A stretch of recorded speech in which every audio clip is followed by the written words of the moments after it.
laptop na wala kayong kaalam-alam. Okay, so napakadali lang siya guys, sundan nyo lang po step by step. So una, nandito lang kayo sa inyong, napunta kayo sa inyong search icon. Ayan, so type nyo lang po yung run. So ayan, run. Then lalabas dito, type nyo lang po ang, so dito, ganyan, NetPLWiz. Ayan po. So, sundan nyo lang po yan. Teka.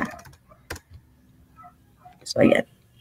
So, then, click nyo lang po yung okay. Ayan, napakadali lang siya guys. So, ito makikita nyo na dito. Ayan, kung meron pong hacker na nakapasok na sa laptop nyo, lalabas po yan dito. Lilinya po yan dito sa baba. Ngayon, pag meron po kayong makita dito na user na hindi nyo kilala, makaduda-duda siya, pwede nyo po siyang i-remove para maalis dito sa laptop ninyo. Okay? So, ganun lang po kadali para malaman kung may ibang user na gumagamit ng laptop ninyo. So, you're welcome.